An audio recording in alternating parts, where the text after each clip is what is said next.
Welcome everyone to the National Arts Center. My name is Carrie Jackson. I'm the director and curator here. For those of you who don't know me, and welcome to anyone on Facebook who is watching our program today. Big thank you to Trojan Vision for coming and broadcasting this special event and program. We're so fortunate to have them come help us today.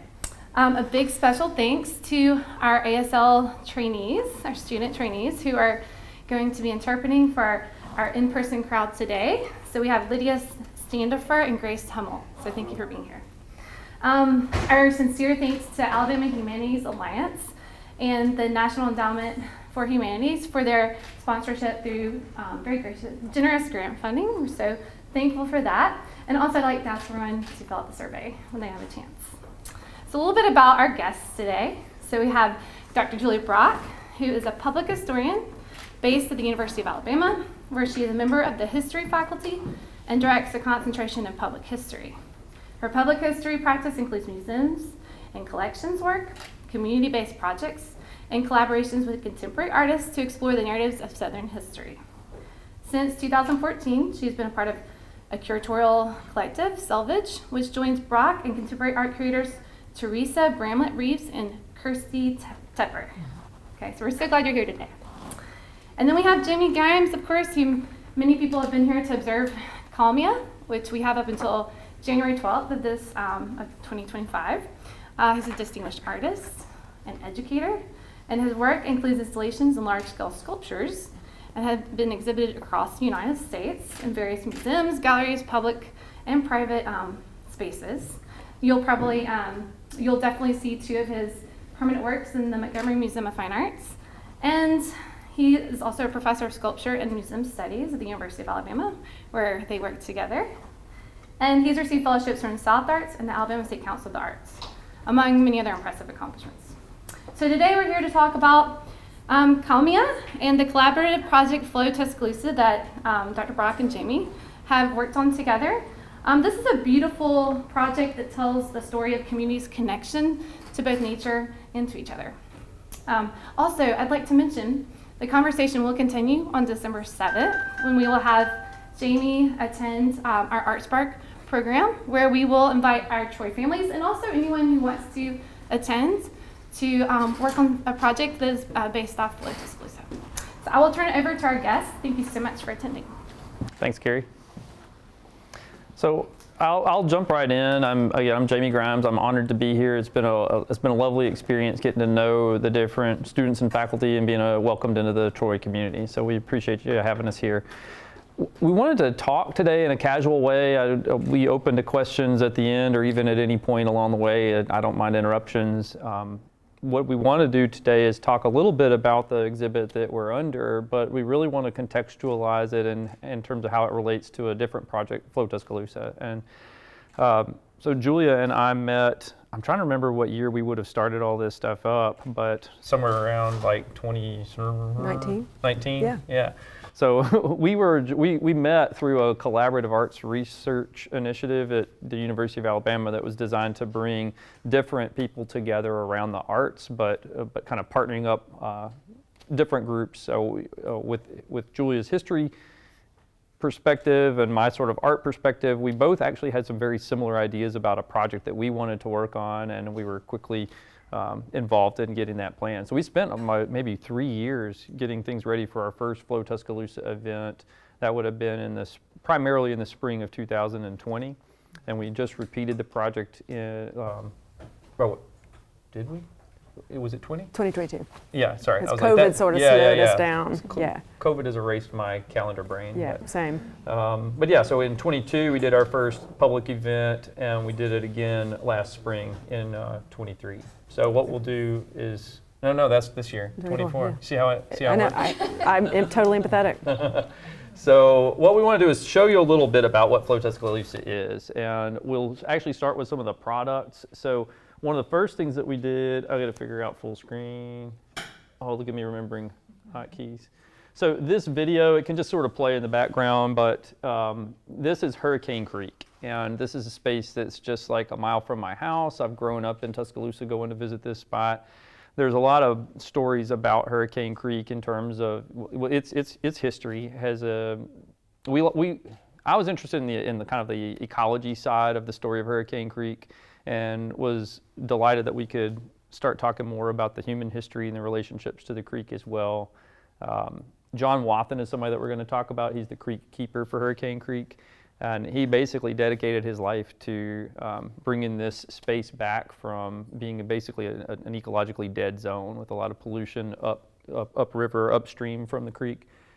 It was in bad shape, and now it's a place where people in our community come to swim, to fish, walk through nature trails, and just enjoy that natural beauty. And then that history before the space was sort of ruined through pollution was already that type of gathering space, and trying to kind of understand how we connect as a community to spaces like that was very important to both of us. Just so I'm not talking quite so much, do you want to talk a little bit about like how those collaborations, what kind of things that we were targeting with collaborative spaces and how it got started? Yeah, absolutely. So first, I will be totally honest in that I'm so glad to be here. One, because I want to convince all you artists in the room that you should definitely work with historians, that we are there and interested in collaboration, but it also gives us a real, contemporary art gives us as historians a real effective or affective or emotional way to tell these historical narratives. So I came to this project serendipitously met Jamey, and had already been working, as Carrie mentioned, with contemporary artists as part of a curatorial collective. And so knew the power of contemporary art, right, to intervene in certain ways. So joined this as a way to continue that form of collaboration. And so Selvage and I both worked with Jamey on this. And we wanted to think about, as a historian, right, I'm also interested in, and a public historian in particular, I'm interested in what historians have to bring to the table in speaking to this moment of climate crisis. Like, what do we, as studies, people who study the human past, right, what can we sort of bring? Can we bring parables of change? Maybe we can find ways to show that human impact on the environment is more mutable than we imagined. And the story of Hurricane Creek is a great example of that. It's a story of grassroots organization and stewardship that actually had really beneficial impact on the past. So that's where we came into the story. Jamey brought this amazing background of installation in natural spaces. Selvage brought more of a focus on gallery-based installations, which of course you have experience doing, but we also wanted to bring other artists into the mix, and I think you'll see some of the footage. But so we'll get to some of the community program we did. I'll just mention quickly that Selvage invited contemporary artists, including Kelly Taylor Mitchell, who's based at Spelman, Tony Bingham, formerly based at Miles, Boo Gilder, and Hannah Palmer and others, invited them to sort of come in and reimagine historical narratives or imagine them through contemporary art. And so not only did we have a series of programming that involved a lantern parade and community-based workshops, but also formal gallery shows in and around Tuscaloosa. Yeah, there were a lot of elements to what we ended up being involved in. You'll see kind of in the early stages of this was our main lantern parade. That was kind of like one of the focused events of the first 2022 Flow Tuscaloosa. So the video we had just shown was doing some tests and things with a smaller group on site, but then the river walk for the Black Warrior River had a much better accessibility, so we could kind of crank our numbers up. I feel like we had something like, but we couldn't count because we were tired, but it was between 600 and 800 people were participating in the evening parade walk. And so it started before the sun went down. We had actually run a large number of workshops where people could come and build lanterns, and a lot of what we pushed for was to treat anyone that wanted to walk up from the community as a collaborator in the overall experience. And so that works well with something like the Lantern Parade, where everybody brings that piece that they've created.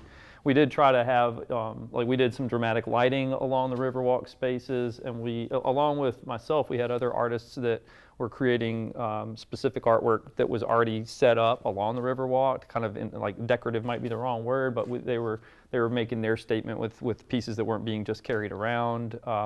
But the idea too is that people could get excited. We might have some simple workshops of different degrees of like what kind of lantern you might build, but we kind of wanted everybody's voice to feel like it was an important part of what we were doing. And that's a big emphasis of, I think, what we want to talk about today is like true collaboration isn't about like these kind of like ego-driven spaces of a gallery. Sometimes it's like, I don't know, it's like I get to have my show here and I've really enjoyed the time and it feels special to me and I like to connect with people through the artwork, but I found that it's a completely different context once you can enter these public spaces. Sometimes it can be difficult. There's times when things can start to shift over into like a superficial aspect, or you don't know if people are really paying attention to the right parts, but this was something that was way bigger than me, and as we started to engage more and more people, it grew way outside of what I was able to kind of like conceive of, and then I found that it was essential to have partners like Julia, somebody that I could trust and work with constantly, and we got overworked. I think we were probably like, I don't know, it was a lot. There was a lot to manage. There were constant issues of like getting paperwork filed with the city, and I don't want to list that off because that's a boring talk, but there was lots of busy work trying to make things happen. And we had a 3-year period of preparation that was essential, I think, to being able to take things on at the scope that we wanted to. We had some funding from the university through that collaborative program, but we were also able to apply for a larger NEA grant. And then we were immediately able to get additional support. It kind of rolls together. Once you get a little bit of momentum, we were able to get additional support from the State Arts Council and from the Alabama Humanities Alliance in a number of spaces. So that talks a bit about the logistics of what we were doing. I kind of want to hit a little more on some of the workshops. Those were good visualizations for the first year's events, but let's see. This one, oh, is it an L? It is an L. So these are designs in the background that we were able to achieve within classrooms. We actually felt like in our first, this is actually from the 2024, we spent less money and because we had already acquired a lot of equipment and things, but we were able to go in and what you're seeing, like this is a water wheel and like a bridge structure. We were trying to elevate the history content as much as the like biology, ecology content. We wanted to do a better job of sort of saturating our participants with the richness of these stories. And so we looking back on what we had done the first time, the initial lanterns we were making were kind of like super simple. We were using like a Coke bottle and there was just a piece of tissue paper around it and they would decorate on that. It was fun. They all had a good time, but we made some better lantern structures. We're using laser cutters. This is actually a portable laser cutter that we picked up so we could actually have kids draw a frog or whatever they're working on with a Sharpie, and within like 3 minutes they could have a cutout. One could be, you could use it as a silhouette or as an open window on different sides of these lanterns. We pre-made a lot of the lantern structures so they could build a more complex form. It was a lot easier for us to interact. I think we had like 25 or so different workshops the first time, and we got spread thin and it was a lower quality, but we were able to elevate the quality by returning to the same spaces. So with this particular school, we returned probably 5 times doing different types of lessons, and then it would be a little bit more focused, and then they're invited to join us at a later parade event. So. Again, this just sort of visualizes a lot of what the workshop spaces looked like. I might zip through for time, but it was fun. And like the kids really light up to these different ideas. Sorry, it's cruel. Yeah, I'll kill this one and we'll go to another video. I've got another. All right, so this is our final parade event. Oops, don't look at the screen, you'll get dizzy. So this one we'll be able to kind of run through. This was actually at Hurricane Creek Park, and I kind of appreciated that we did do an event at the Riverwalk. It did get not rained out, but rained on. And so that kind of cut our numbers back, but we had a really great celebration at Hurricane Creek Park. And like the idea that we were doing things in an easier access space the first time, one of the other things I wanted to improve is getting people to like physically connect to the Hurricane Creek space and really get them out there where they could see more of the natural beauty. We were still along the side of a river downtown, but it's a little bit more sterile. And so I felt like I liked the wild quality of the Hurricane Creek Park. So a bunch of these pictures are just these art pieces, but we were able to actually hang these outside. We did get like powerful battery systems and things like that. We're even charging the batteries with solar power. Nothing that we did is exclusively like amazing for, taking care of nature, but we did want to make sure that we were being as conscientious as we could and still paying attention to these factors. But anyway, we were able to like hang these out in the woods where there's no other power source and really kind of like bring that light in. The space is beautiful in the middle of the day. It doesn't need beautiful lights at night to pay attention to it, but what I was hoping would happen is that people could notice it in a little bit of a different way for a moment and recognize that this is a moment of celebration and thanks. As happy, like it's really helpful for us if we want to tell a story about ecology to have a happy story to tell. And we like using Hurricane Creek as that example, but it's still vulnerable. It still needs needs new generations to invest in the space, or it runs a risk of just disappearing. So we did set up another round of lantern construction that afternoon, so people were able to show up even if they hadn't been to one of our workshops. They could still arrive and build lanterns. This is John Wathen, who I've been talking about. He'll actually talk in a video that's kind of embedded in this in just a second. I really liked having John's partnership. That was essential for us early on. We could kind of shift a little bit back to the way our collaborations worked, but we were able to reach out to the Friends of Hurricane Creek and to John Wathen, the Creek Keeper, because we didn't want to roll forward without having them on board. There's so much of this kind of work that could have happened in a hurry that didn't, because we were able to like be conscientious and slow down. I really felt like I got a lot of that influence, particularly from Julia and Selvage Collective. Could you talk a little more about some of the, I don't know, what do you want to say? We got some, I'll hush. Well, I think what we wanted to do, as Jamey is saying, is use both participatory art workshops in these workshops and the gallery shows to really ask people to think about their connection to place. So by building these lanterns, right, they were actually creating something, decorating it in a way that was meaningful to them with icons from the ecology, or even icons, if you will, from history. So one of the stories we told, and might be also known here, is the story of Horace King, Afro-Native bridge builder, was formerly enslaved, but ended up building, many bridges and other buildings, important buildings across the state of Alabama.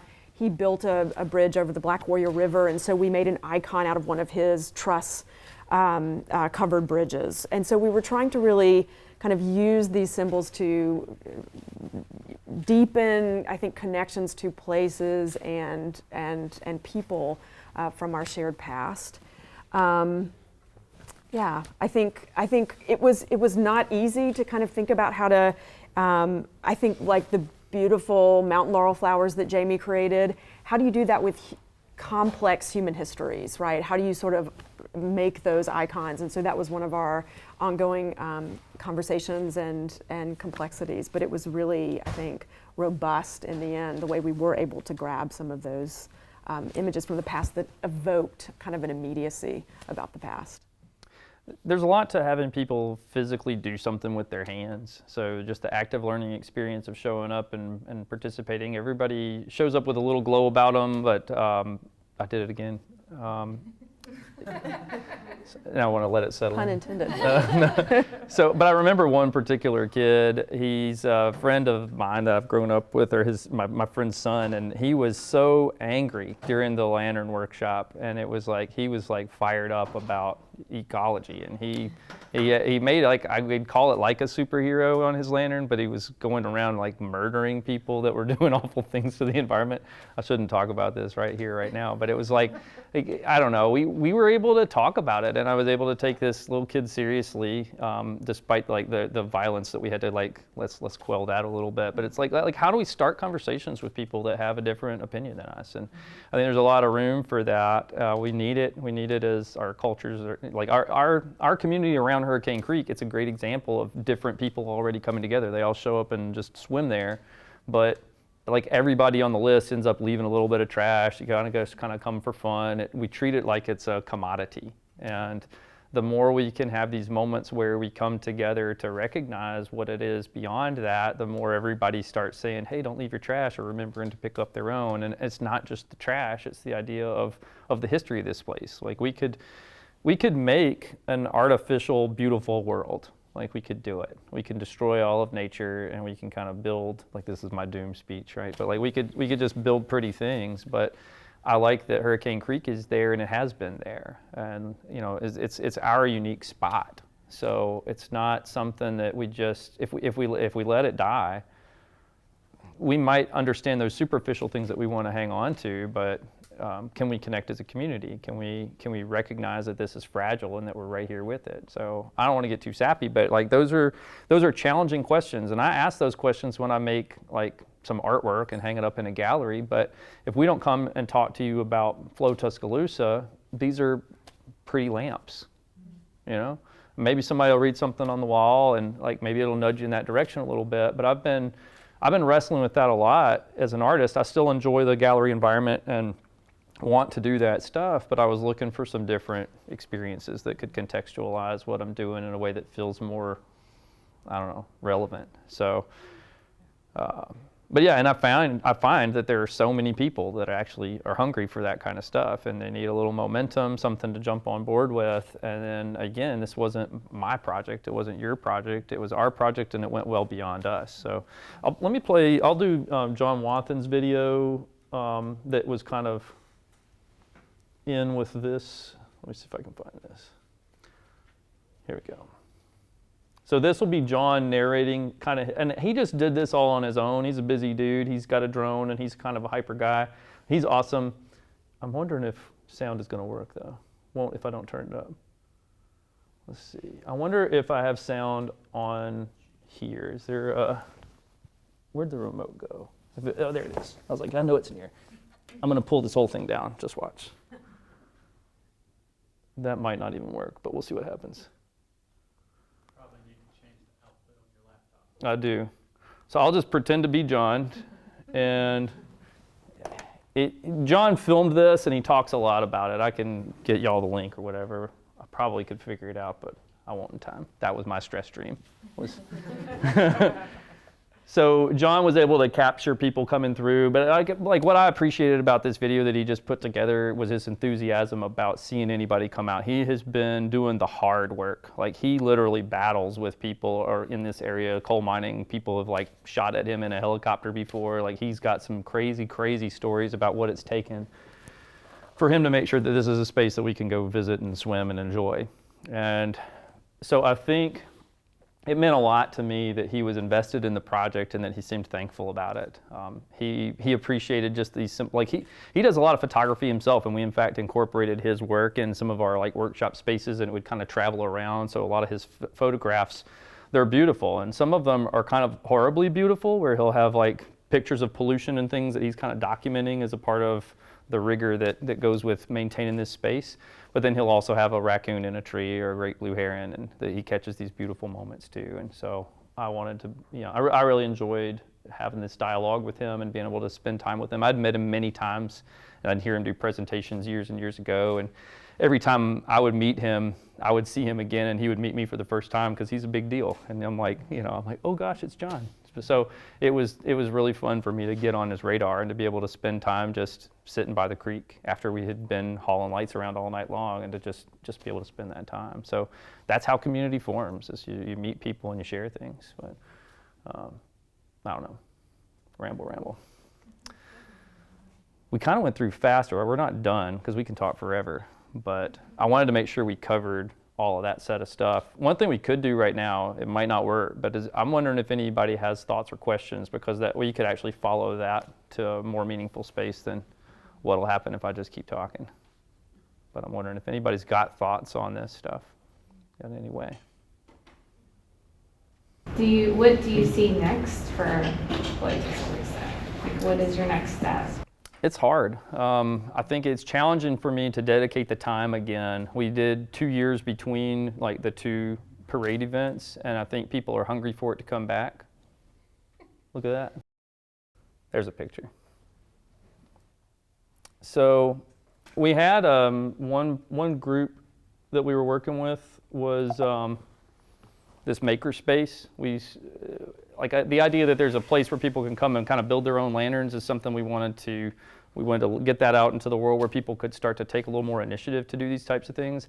I would love it if we could get to a point where this has like a recurring vibe and people know it's coming, and that they start to build their own lanterns, and that they're just enabled to do that with different resources in town. So like, I don't want to put the makerspace on the spot, but we've been talking to them about letting them take a little leadership role and like doing some workshops and getting people to, like, a lot of people don't even know about makerspaces and how they work, but it's an environment where the community can share resources, and instead of, like, if you were really excited to use a laser cutter, but you were going to have to spend all of your money for 6 years to get one to the house, and then it's outdated and somebody's got a better one, like, you can go to a makerspace and contribute to this community environment and have access to these really cool tools. So they got all kinds of 3D printers and laser cutters, but they've got traditional, like, stained glass window kind of techniques and a wood shop area, a lot of different kind of building techniques, ceramics and stuff like that. And so you see these in, like, most cities have got maker spaces, but not every Alabama city's got a maker space. I'll say that.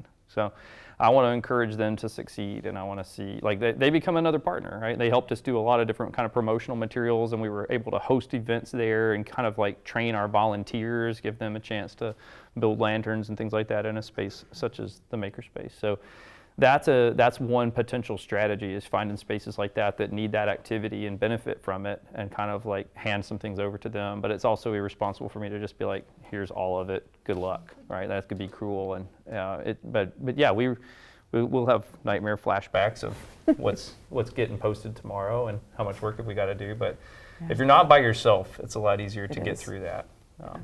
Yeah, but it raises a question that I'm sure a lot of us think about, which is, how do we fund the work that we really love to do? You know, if you know, grants are wonderful and necessary, but it's not necessarily a sustainable model to fund these sort of community-based projects year after year. So we're definitely revisiting, how can we make this, how can we ask for more investment in this, maybe from our city or other people who might have interest and stake. You have a question? Yeah, just a question. So I was going to ask, is there any like correlation with like the Kalmia flower being poisonous and like the materials you use to replicate them like being considered poisonous for the environment? Like, was there thought put into that? I don't. So the question is about the fact that the Kalmia flower is toxic. If you eat the leaves or chew on flowers and stuff, you're going to have a bad day. I found that kind of interesting. It's such a beautiful flower, but then there's this darker side to it. I like that happens in terms of the choice. Like, I always found the flower beautiful and didn't eat it to find out. I actually was able to read about that before I tried one.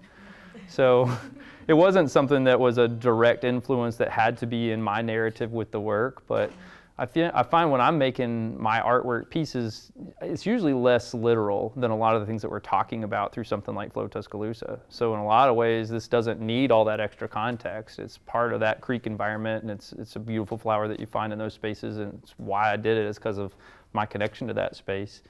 I think that, yeah, with like, I went on a little dark path earlier. I was talking about doom and gloom, and there's part of that I think is in my work. It's this idea of, like, within beauty, there's always, or often, some darker side to what we're talking about. And so yeah, I would acknowledge it at that level, but it's not something that I would necessarily force in, like, the gallery environment.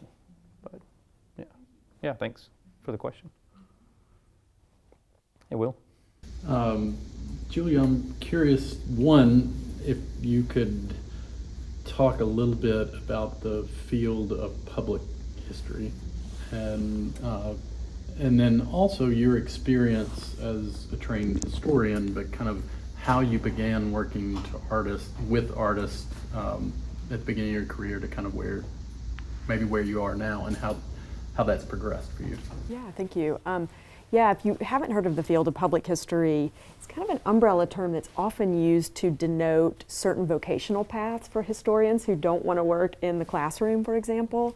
So public historians are often identified as those who go to work in museums or archives or historic preservation.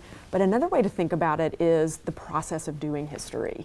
That public historians really are oriented toward collaborative research and co-creation with communities.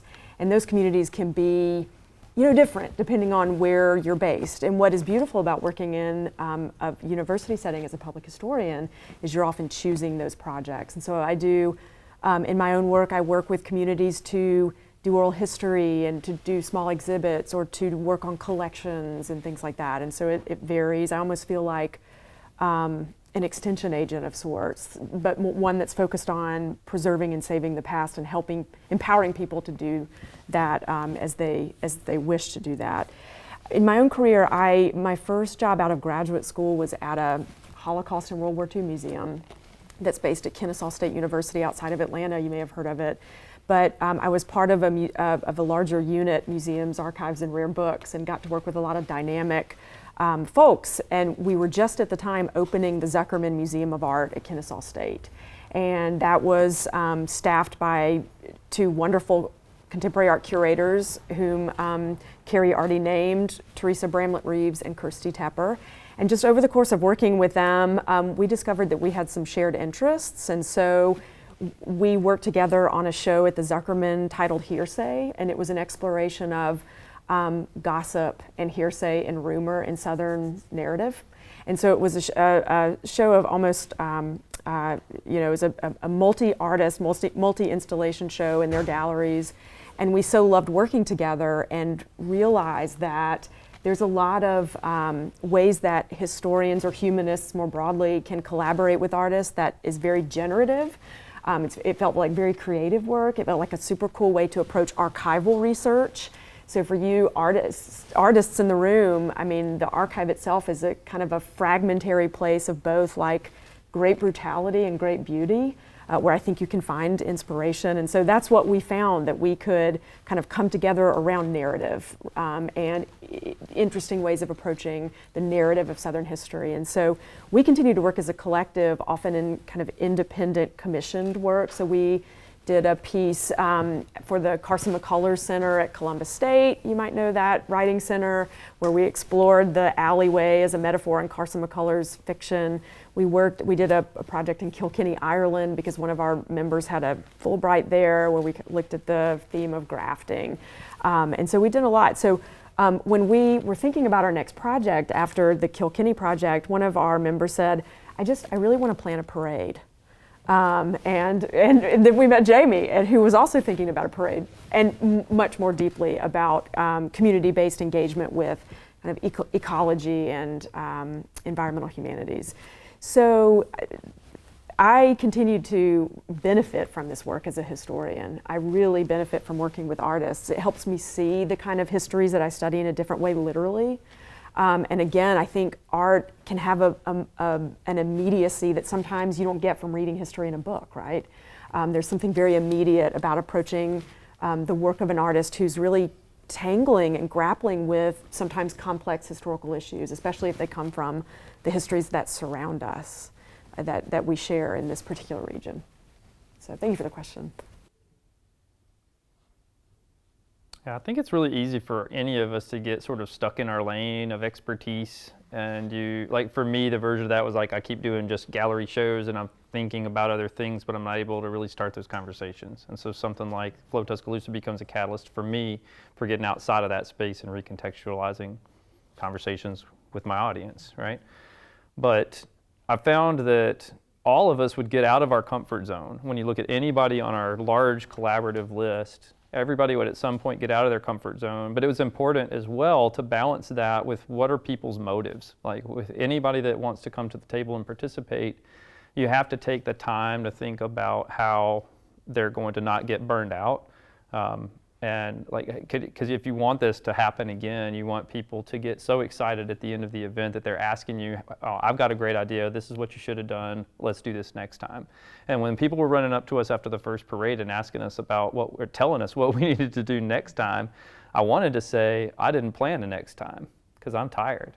But I was inspired by those exciting questions enough that we came back and did it again, because there was that, like, something else happened and something else took over as it became bigger than any of us, and that was kind of special. But I learned a lot really early on. Like I had done some outdoor event things, and I knew how the people could enjoy visually like an evening in the woods with lights, but I really would have struggled a lot more without Selvage's help, without Julia's help, in terms of this graceful approach with patients to like the time we would take to make sure that any of the certain subjects that we might bring up are not being mishandled, that they were treating everything with respect, that we're doing it in a delicate way.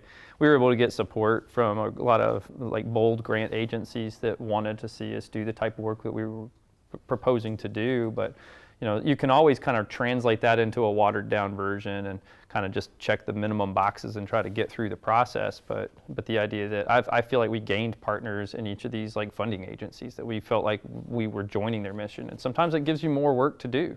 Now all of a sudden you've got to fulfill the grant responsibilities that you've signed on to participate with, and it gives you more work. And a lot of times you can end up kind of chasing the grant, trying to make sure you're going to get an award.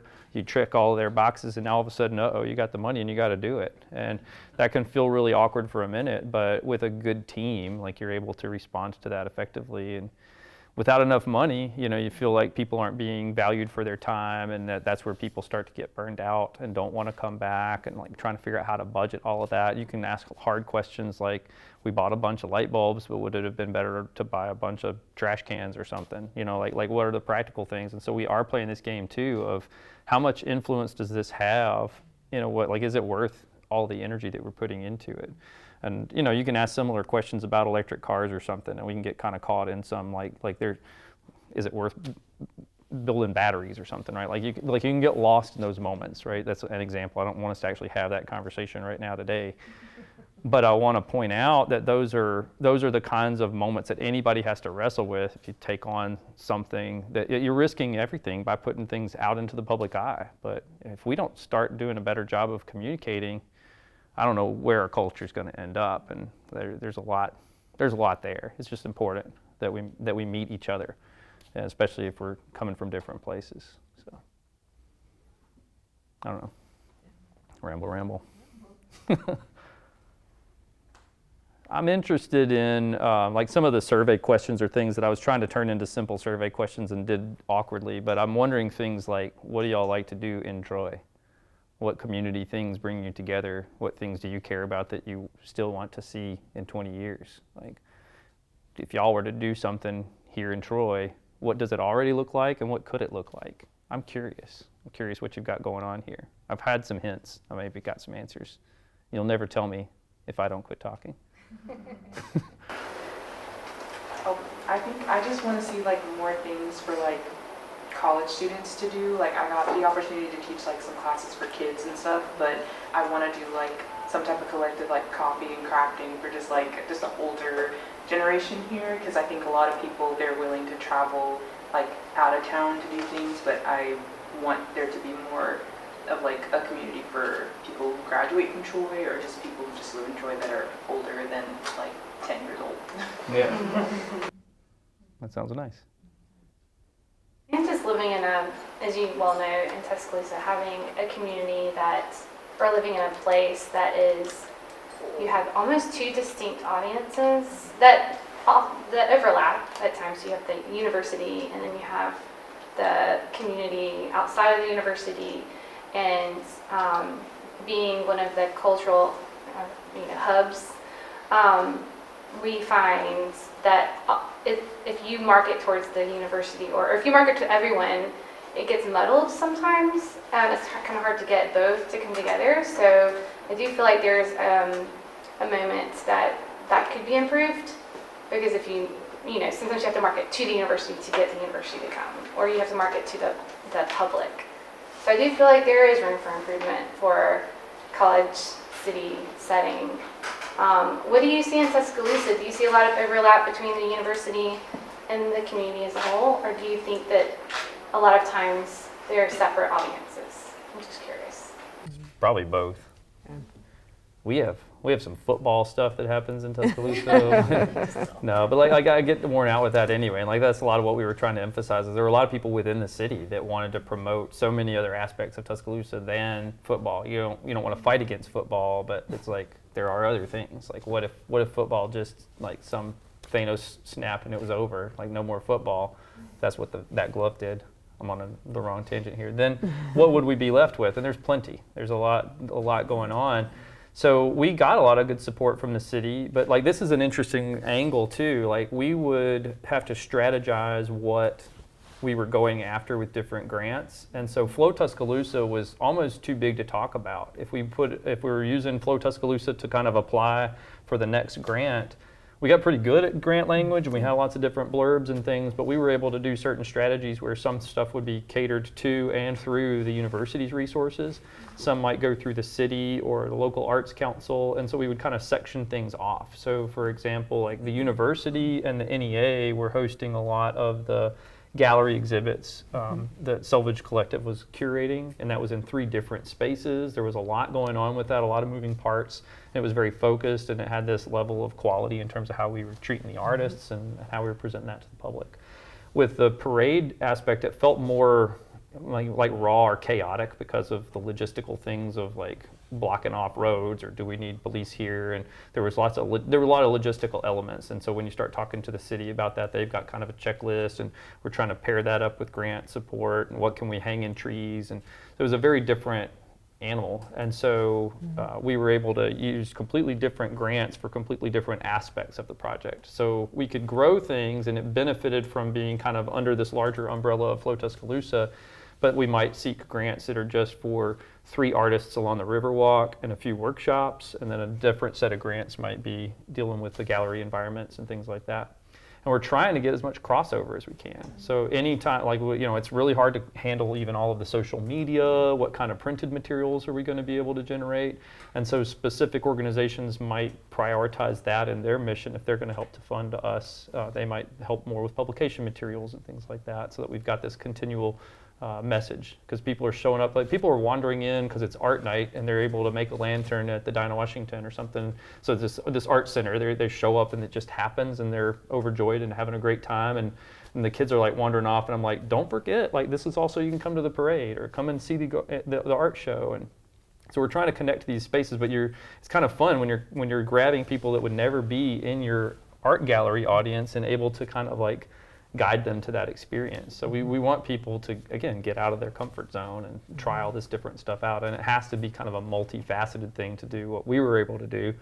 A lot of different strategies just kind of all collided. And again, it wasn't all anybody doing any one, like no one person was doing all of it. We all had our toes in different, pools, but it was, sometimes we could give somebody like their area of strength and say, run with that and make it happen. There's a downside to that, maybe, of like making sure there's some quality control to the overall experience. So again, it doesn't become too superficial, and we became, subject to that sort of stuff. I feel like some of the early lantern designs, like there was the kid doing like the murder ecology hero or whatever, but there were just like people were just like doing hearts and stuff, and I'm like, well, I guess like hearts are happy and that's fair game, let's do it. But it wasn't like, it wasn't a frog and it wasn't a bridge, so like I don't know, but then that's just a kid having fun, and so like fun's not bad, so we can do that. But like you do too many of those little steps, and like what are we actually doing? But I do think that we had some legitimate connections to the real content, and that's the hard part, right? Getting people to slow down and to like read some information. It's hard to do. So museums and things that we've already got all over Tuscaloosa are full of good information, but how do we get people to slow down and read about it, but not just read about it? Like how many times do you read about something and you're quiet? Like how many times do you go to the museum and you actually ask your neighbor what they thought? Like you just frowned at that. Why didn't you like it? Like you don't do that kind of stuff. You kind of quietly take your time and then you move along, and it's just like, it's these community spaces with no community. And so all the ingredients are there, but we're not connecting enough. And so like what different kinds of things can we do to shake it up? Become interesting. Yeah. I don't know. Y'all have community here. You have events here. You have art here. I've seen it. Yeah. We have it's a smaller city, and we do have a really amazing art community with the Johnson Center for the Arts. The director is right here, actually.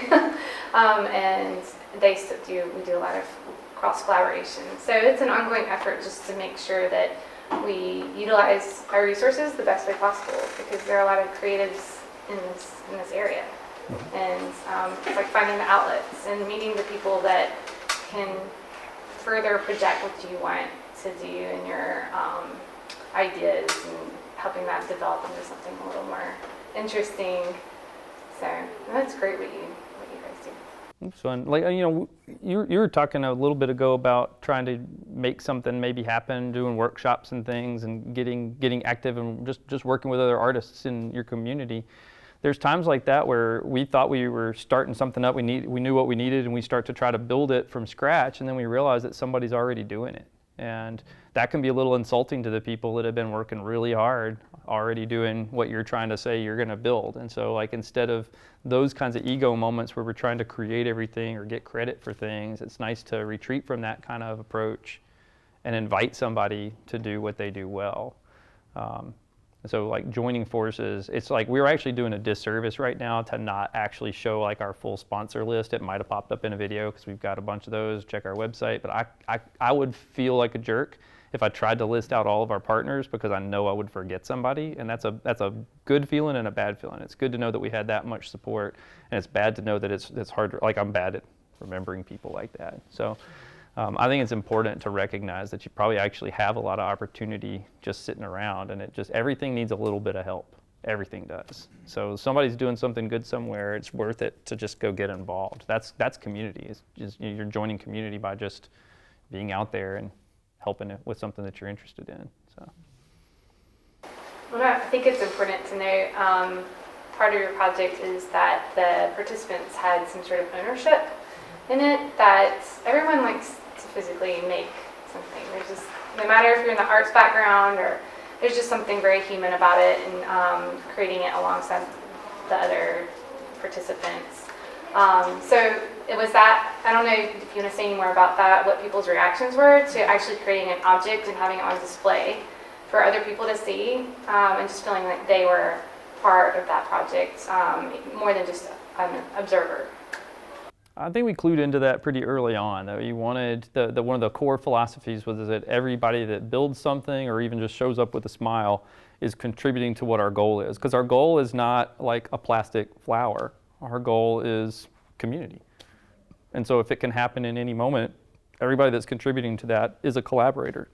And so it doesn't always have to be a physical product. The art mechanism can help to facilitate that or act as a catalyst, but that was a core philosophy to what we wanted to do, to treat everybody with respect that shows up, even with just curiosity, because curiosity is just that first step towards something. We didn't have to vet them and make sure that they were going to draw a frog with 4 legs instead of 5. They just needed to show up and be enthusiastic. And Yeah, I would say too, when folks came to our community workshops, they also encountered different educational resources. So we worked with the Alabama Museum of Natural History, who brought samples from the entomology collection. We worked with folks from UA Collections that brought archaeological finds from digs that showed the complex history of the river, in this case the Black Warrior River.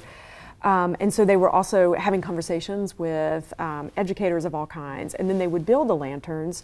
And I think what was really beautiful is it was very simple. I mean, other cities have lantern parades. I mean, I lived in Atlanta, loved the Atlanta Beltline Parade, right? So the idea of a lantern parade is not new, but asking folks to stop and think a minute about what they would design in terms of something that reflected their own connection to the history or ecology of the waterways, and then actually have a procession of those, those micro stories that make up this larger kind of narrative about community. That was really beautiful to see that, especially, the river. In 2022, we had the big Riverwalk Parade, and then Jamey created this amazing magical atmosphere within Hurricane Creek Park where people were carrying their lanterns through this lighting design of your sculptures. And so I think it was literally beautiful to see, but kind of back to Jamey's point, it also asked the participants to see their landscape in a different way, literally see it in a different light.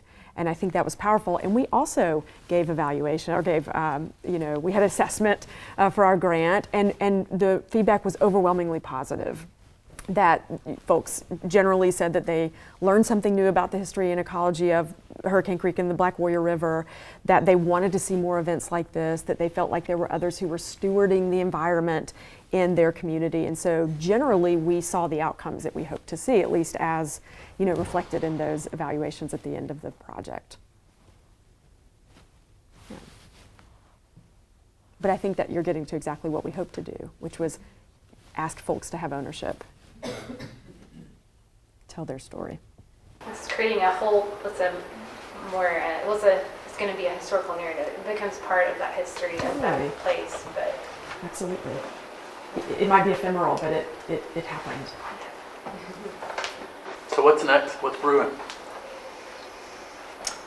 One thing I've done is I've got a lot of this equipment that we can reuse in multiple environments. So we can take the sort of the lantern structure and apply it to different subjects in different spaces.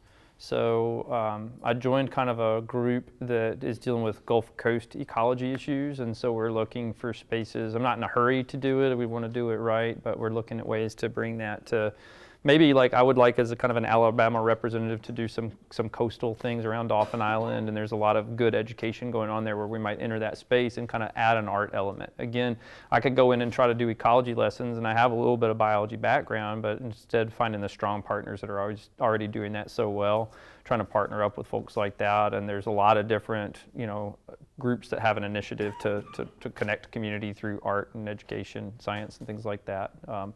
I've really enjoyed, like, I always had the science background, and so that was a direct connection between my work and other potential collaborators. But I've really found that I was missing a space without, in kind of not really directly interacting with the history element.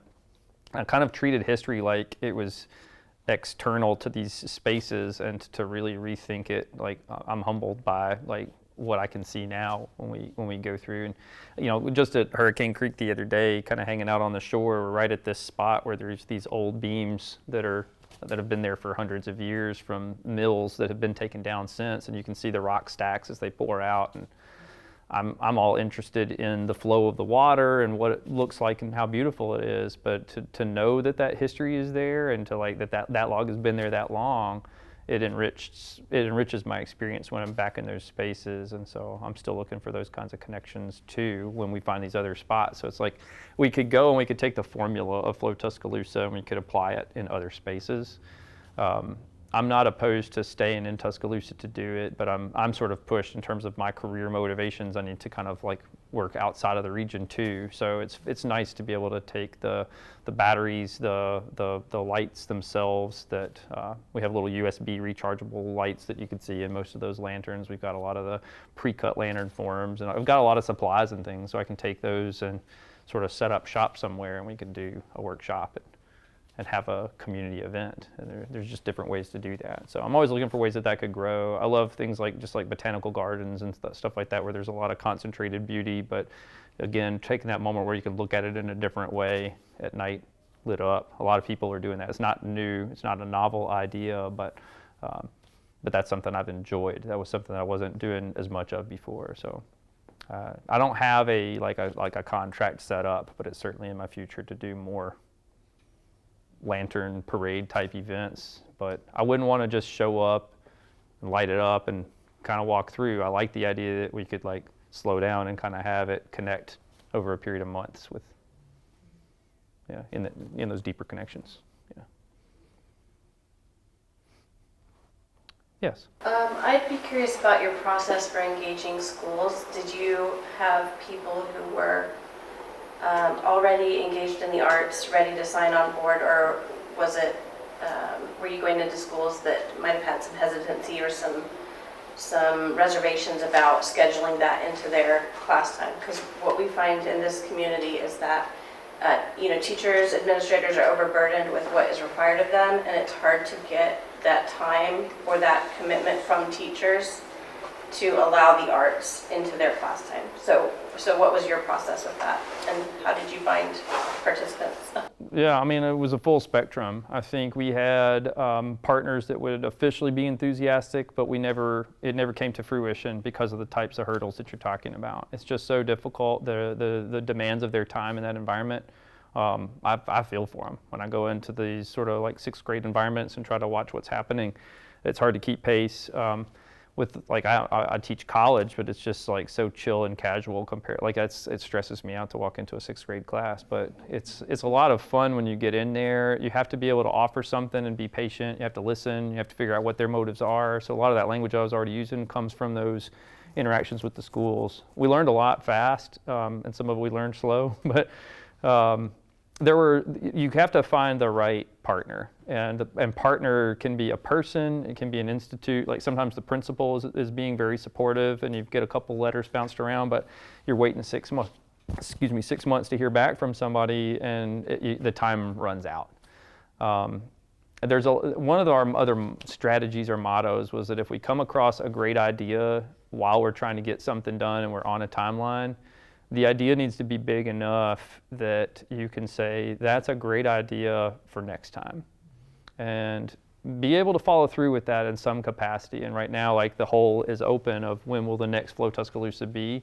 I feel like it's inevitable. I think it will happen again, but I don't have it like scheduled for 2 summers from now. We might shift to October or something. There's all these pros and cons to juggle, but it'll probably happen again. I can trust that enough that I've made notes. There were things that we could have done and we weren't able to complete. There were times that I would show up with my whole cart of art stuff, and the teacher, like the principal lets me in, I'm down the hall, I'm coming in, I'm ready to go, and she's like, oh no, we have assembly today. This is all wrong, I'm so sorry. And I didn't even get to make it back to that school. Like, I want to say, well, yes, we will, but we ran out of time. So like, I'm talking about the disappointments, but alongside that are the successes. I think in our first run, we did like 25 workshops. Some of them were in public spaces, but many of them were in schools, but they were just like, it would be like a one-off thing. And so we would get a school that would have us arrive for the day, and we kind of knew what we were doing, and we were able to explain to them like what we're going to cover that day. And it could use, like, it's helpful if it can check some of their curriculum style boxes. I did gain some strength because this is outside of my comfort zone, but we were working with some people, particularly in biology and in the museums, that had a lot of experience working with kids and already understood bringing that type of curriculum into that environment. And so sometimes you could do things, like I liked the second wave, the more recent event that we did. We would go back to the same school multiple times.